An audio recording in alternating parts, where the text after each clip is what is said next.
découvrir un petit scandale environnemental qui a lieu actuellement dans la mer du Nord. On va aller à la rencontre de Fabrice. C'est un camarade qui est sur le secteur, qui était dans la mobilisation toute l'année également, et qui va nous expliquer un petit peu plus ce qui se passe. Vraiment l'idée là c'est de mettre en lumière quelque chose que l'État essaie de cacher actuellement. Et voilà, donc la suite c'est après, c'est directement à Dunkerque les amis. Et là on continue notre route tranquillement jusque là-bas. Et on remercie Marine qui nous aide aujourd'hui, qui conduit.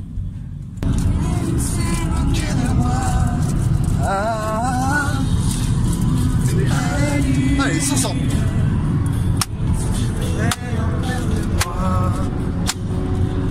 On est à Berg. À Burg. Ouais, t'as 140 Marie. Tranquille, hein. La plage de Dunkerque. Ça va faire de Malo-les-Bains pour être exact. Et on rejoint deux camarades, Gauthier et Fabrice. Mais on va discuter de quoi, camarades? Bah, en fait, là, aujourd'hui, voilà, donc on se retrouve pour une nouvelle vidéo qui s'appelle Le Gros Projet. Donc là, on est arrivé sur Dunkerque, comme vient de le dire Alexandre, tout simplement pour rencontrer des camarades qui vont nous parler d'écologie. Voilà, donc ça va être, c'est le premier sujet du Gros Projet. Et on va parler, il me semble, des bombes. Bah, d'après ce que j'ai compris, ouais, mais va falloir qu'on en discute parce que j'ai pas bien compris. Bah ouais, va falloir qu'on en discute. C'est parti? Allez, on y va. C'est parti. Allez, camarades. Ouais. Les amis, ça va? Salut. Ça va? Nickel, Ça va, Flav? Ça va? Ouais. Salut. Tu vas bien? Okay. Ça va et toi? Bon, allez au bord de l'eau, puis vous allez nous expliquer un petit peu tout ça? Ouais, bah ouais. Okay. Bienvenue sur la plus belle plage du Nord. Ouais, la plus belle, mais la plus polluée, il me semble, non? Aussi, hein. Aussi. Bah, Ouais, pollué, pas tout à fait encore là, mais ça risque de venir si on fait rien. Allez, on va voir ça.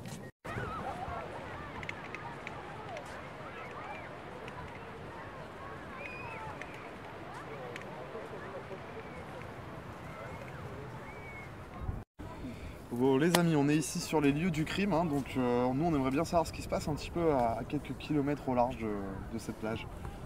Donc en fait ici à Dunkerque on a deux sites où ils stockaient des bombes après la Première Guerre mondiale et la Deuxième Guerre mondiale. Okay. Donc on en a deux connus, un au large de Malo et un au large de Dunkerque, plus un troisième connu au niveau de Gravelines. D'accord. Mais qu'est-ce que ça implique? Ça implique qu'il y a des bombes là à quelques milles des côtes où les gens se baignent et où il y a un gros risque de pollution parce que comme vous savez l'eau de mer ça corrode l'acier. Donc vu que ça fait au moins 70 ans que ces bombes sont là, ouais. Il y a un gros risque de corrosion et que tout le chimique qui est à l'intérieur des bombes se libère. Quoi. Et comment ça se fait que cette histoire-là elle n'est pas du tout connue? Parce qu'on a découvert ça grâce à vous, hein, nous, quelque part. Et on n'avait jamais entendu parler de ce genre de choses. Est-ce que dans d'autres pays, il y a ce genre de gisement? Est-ce que c'est que ici à Dunkerque? C'est toute la mer du Nord qui est touchée, hein, jusqu'à la mer Baltique. Ouais. Par là, donc c'est Belgique, Allemagne, Hollande, Suède, Danemark. Ouais. Oui, donc une bonne partie de l'Europe au final. Tout le nord de l'Europe est touché par ça. Il y a 3 milliards de tonnes quand même de bombes qui sont déversées dans la mer après les deux conflits mondiaux. Donc la Première et la Deuxième Guerre mondiale. Et les Alliés ont coulé tous les stocks de bombes en surplus en pleine mer. Donc il y a des bombes, ça fait 100 ans qu'elles sont là.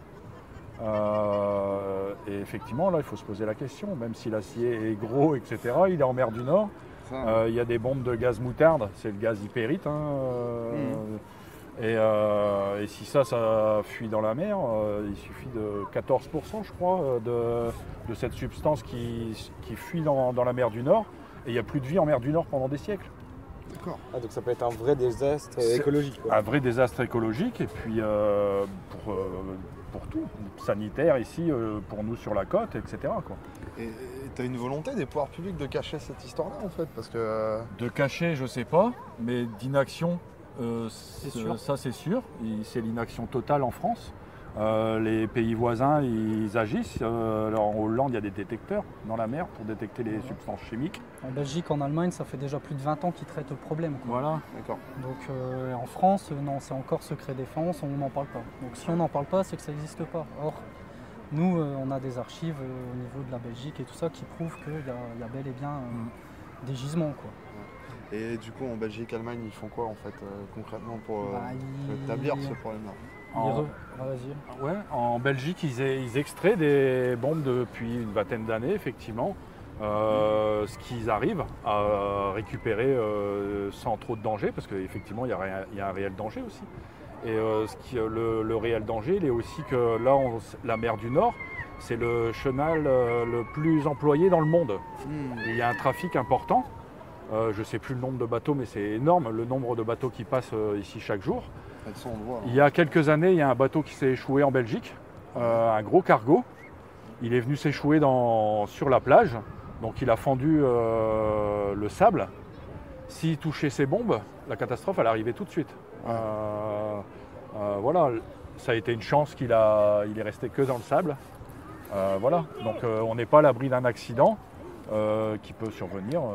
Ouais, puis alors, comme tu dis, si c'est difficile en fait d'extraire les bombes, il faudrait peut-être commencer le travail assez vite pour avoir un résultat dans 10-15 ans en fait. Mais là, si l'État français conserve ça secret, etc., on ne peut pas agir pour l'instant. C'est le même problème que le nucléaire et plein d'industries polluantes. Tant qu'on ferme les yeux là-dessus et qu'on ne réagit pas, le moment où on va commencer à réagir, il va falloir encore du temps, le temps de le mettre en application. Là, il faut réagir tout de suite, quoi. Il y a urgence. Mais est-ce que vous pensez que ces gens-là, ils sont au courant de ça ou parce que comme disait tout à l'heure Alexandre, c'est vrai qu'on a, nous, avant de voir ce qui se passait, c'est un peu vous qui nous avez alerté là-dessus. Est-ce que les gens, vous pensez qu'ils sont au courant de ces affaires ? On a dénoncé ça avec les Gilets jaunes et XR qui est Extinction Rébellion,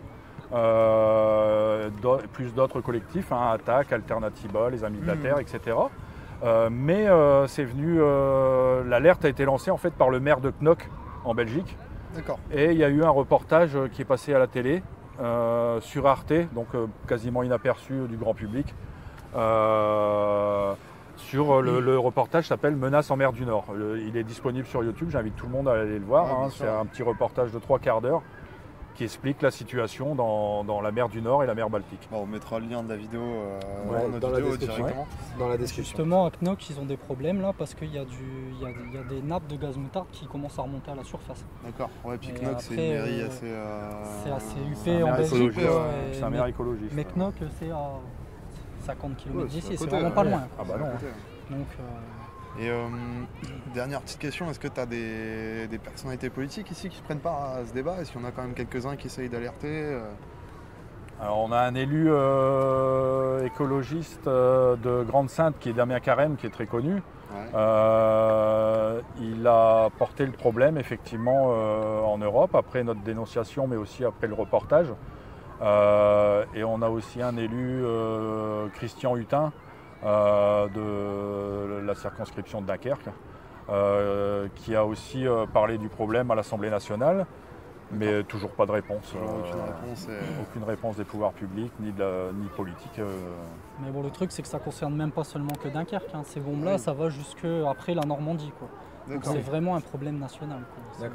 Ça couvre une énorme zone. Puis en plus, pour ceux qui ne connaissent pas forcément Dunkerque, parce qu'on sera peut-être vu par des gens d'autres régions, ici c'est aussi une zone de pêche en fait, donc pour la bouffe des gens ici, et puis la bouffe même dans la région, parce que ce qui est pêché à Dunkerque, des fois c'est vendu bien plus loin, ça peut être grave dangereux en fait, parce que la poiscaille, comme on dit, va peut-être être bien toxique, on va dire. Le port de pêche de Boulogne, qui serait touché de la même façon que tous les ports de pêche de la mer du Nord.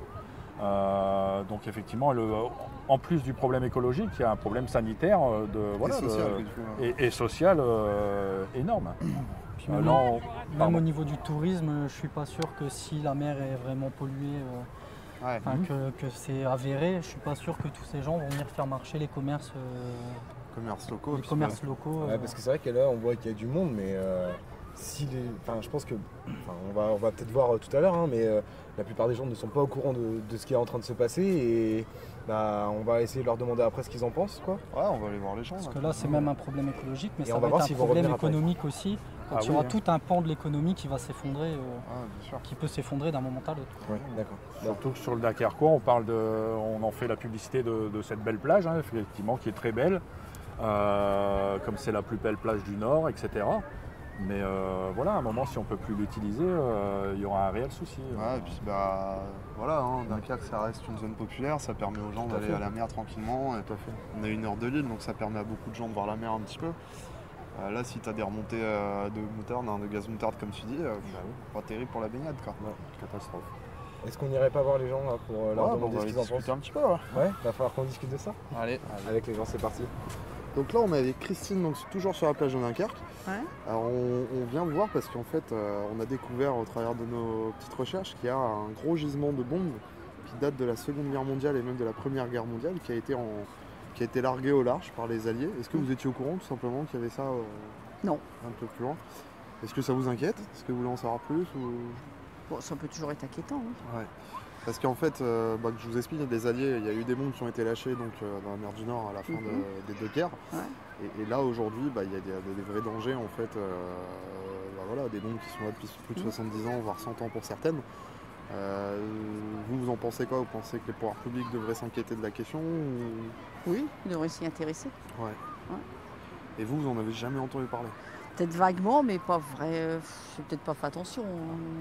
Et vous habitez ici sur le Dunkerquois ou pas du tout? Vers l'autre plage, par là. Même plage? Ok. Bon merci beaucoup. De rien. Allez, bonne journée. Merci. Donc, bonjour, tout d'abord merci de répondre à nos questions. Donc là on est sur la plage de Dunkerque. Déjà tout d'abord, est-ce que vous pouvez vous présenter? Oui, bonjour, je m'appelle Hélène, je suis lilloise. D'accord. Voilà. Moi c'est Betty, je suis lilloise aussi. Ok. Donc là aujourd'hui on fait un projet, on fait un reportage sur l'écologie. Il y a des bombes dans la mer du Nord qui datent de la Première et Seconde Guerre mondiale, des bombes chimiques. Est-ce que déjà vous étiez au courant ou pas de cette affaire-là? Moi oui. Comment vous en avez entendu parler? Parce que quand j'étais petite, j'avais été à la plage de Ambleteuse et la mer juste à côté, en fait, il y avait une bombe qui risquait d'être explosée. Donc du coup, il y a des gens qui sont venus enlever la bombe. Donc voilà, c'est comme ça que j'ai su qu'il restait encore des bombes dans la mer du Nord. Voilà. Ok. Et vous? Non, moi je savais qu'il y avait des bombes dans les champs, dans les terres, mais je ne savais pas qu'il y en avait sur la plage et dans l'eau. D'accord, ok. Donc c'est vrai qu'il y a un vrai potentiel de désastre écologique avec ces bombes parce que voilà, on ne sait pas, un bateau qui tape dedans ou quoi que ce soit, il y a un vrai danger. Qu'est-ce que vous en pensez en fait? Est-ce qu'on peut rester dans une situation comme ça ou est-ce que est-ce que c'est aux politiques publiques de prendre ce problème à bras le corps? Est-ce que ça vous embête par exemple en sachant qu'il y a des bombes d'être sur la plage? Enfin, dites-moi tout. Oui, ça craint quand même s'il y a des bombes sur la plage. Au niveau sécurité pour les citoyens, oui, c'est quand même... Les enfants, les gens qui se Oui, baladent, les etc. enfants, Après, il y en a partout. Des bombes de la Première et Seconde Guerre mondiale, il y en a dans tous les pays. Enfin, en Europe de l'Ouest, du moins, il y en a beaucoup, quoi, partout. Après, ça détonne pas si souvent que ça.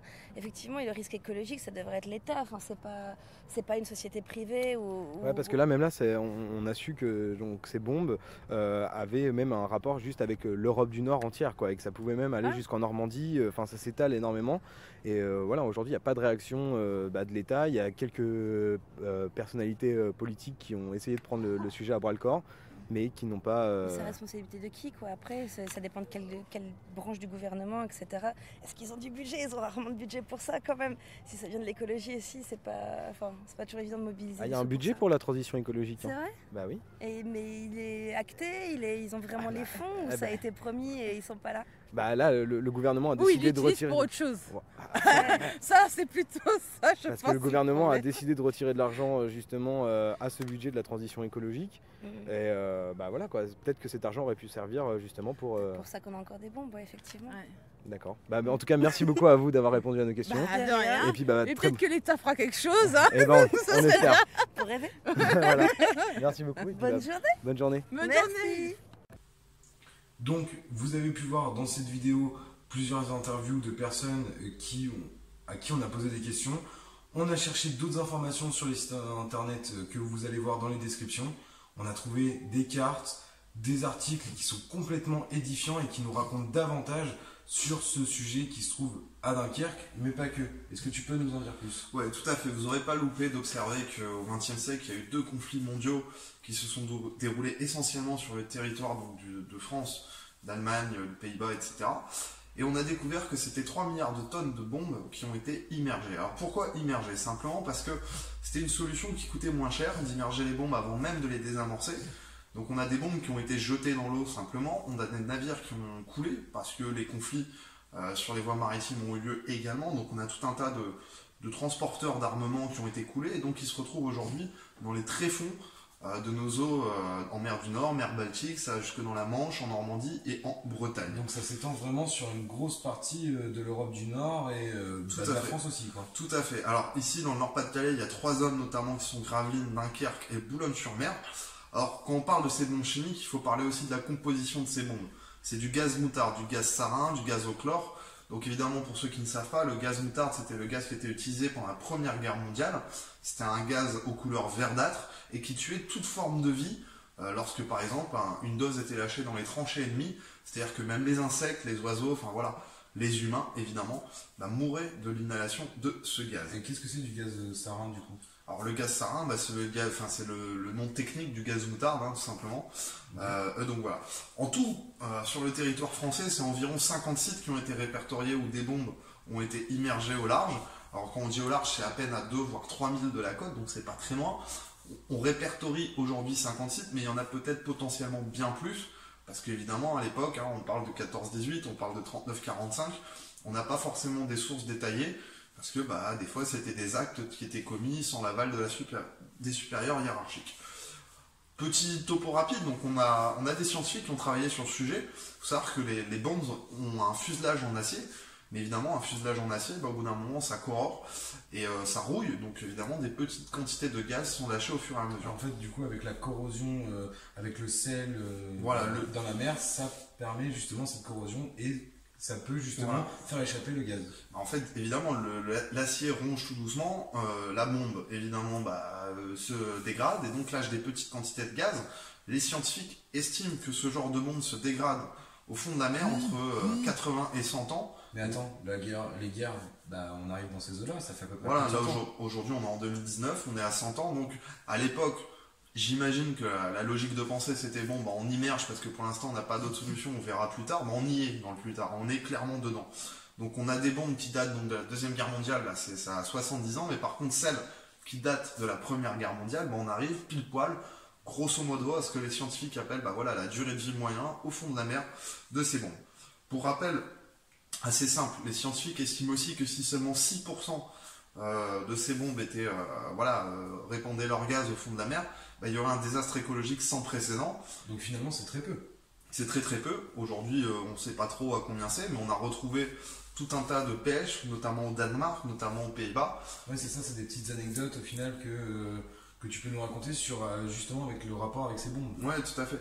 Il y a des pêches qui ont été d'ailleurs cachées, mais qui ont été totalement, tout le stock de poissons qui a été pêché a dû être jeté parce que ces poissons étaient bourrés d'arsenic, de plomb, parce qu'évidemment, il y a certaines espèces de poissons qui vont grignoter ces fuselages, et donc on a des pêcheurs, notamment au Danemark, qui ont été dédommagés par l'Union Européenne dans la plus grande discrétion. On estime également que si c'est 20% de ces bombes qui se dégradent et donc qui déversent leur gaz, sur certains endroits, notamment Dunkerque, Boulogne, Gravelines pour notre région, si ces 20% du stock qu'il y a en mer se dégrade et donc déverse leur gaz, c'est disparition de toute vie sous l'eau pendant au moins un siècle, c'est ce que les scientifiques estiment. Donc en fait, ce que je disais tout à l'heure avec Roland, quand il disait que c'était la plus belle plage du Nord à Malo-les-Bains, quand je disais que c'était la plus polluée, finalement on peut y arriver quand même. On peut y arriver, tout à fait. Des petites anecdote aussi par rapport à ces bombes, il y a un pêcheur qui s'appelle Walter Thorsen, c'est un pêcheur danois qui par erreur a remonté une bombe dessous la mer, donc forcément il l'a pris dans ses mains sans trop faire gaffe, et en fait ses mains ont été complètement brûlées, donc vous pouvez aller voir sur internet, Walter Thorsen. On a aussi un bateau de pêche en 2005, alors pour le cas de Walter Thorsen c'était en 2004. En 2005, on a un bateau de pêche au large du Pays-Bas qui a remonté également une bombe de la Seconde Guerre mondiale, donc même pas la première, et le bateau a simplement explosé. On a 3 morts dans cette explosion. Alors évidemment, tout ça, c'est des faits qui sont cachés, c'est des faits qui sont totalement cachés par les pouvoirs publics. Et là se pose évidemment une grosse question, parce que au Belgique, aux Pays-Bas, au Danemark, on a les pouvoirs publics qui se sont saisis de la question et qui essayent de trouver des solutions. On a notamment une solution par le biais d'un espèce de tube en PVC où en fait les Danois, c'est eux qui le font, remontent les bombes les unes après les autres pour les désamorcer, etc. etc. Et en France ? Et en France, c'est un secret d'État. C'est-à-dire qu'il y a très peu de commissions d'enquête parlementaire, il n'y en a pas eu encore. On n'a quasiment aucun élu qui s'inquiète de la question. Sauf un, je crois, c'est ça ? Sauf un, il y en a même plusieurs, mais un en particulier, Christian Hutin, C'est un ancien député de MRC du Dunkerquois qui avait soulevé la question, qui avait même envoyé une lettre au Premier ministre pour qu'il se passe quelque chose. Mais voilà. Aujourd'hui, les pouvoirs publics ne s'intéressent pas du tout de cette question. C'est pour ça qu'on a fait cette vidéo aussi. C'est pour voilà, mettre en avant cette question-là, qui peut être un vrai problème en mer du Nord. Juste une petite info, la dernière vérification officielle des pouvoirs publics et donc des scientifiques sur l'état des bombes en mer du Nord, notamment à Gravelines, Dunkerque et Boulogne-sur-Mer, elle date de 1972. À l'époque, les conclusions de l'enquête disaient que les bombes avaient aucun problème, enfin voilà, mais ça date de 1972. Donc ça fait quasiment 40 ans, quoi. Ça fait plus de 40 ans. Ouais, même plus de 40 ans, quoi. Donc on est à 47 ans, donc la dernière vérification, elle a un demi-siècle. Il serait peut-être temps qu'on aille voir un petit peu ce qui se passe en dessous et qu'on aille vraiment vérifier s'il n'y a aucun danger pour tous les usagers de la plage de Malo-les-Bains, de Dunkerque, et puis bien sûr pour tous ceux qui vont manger le poisson, qui est pêché au large.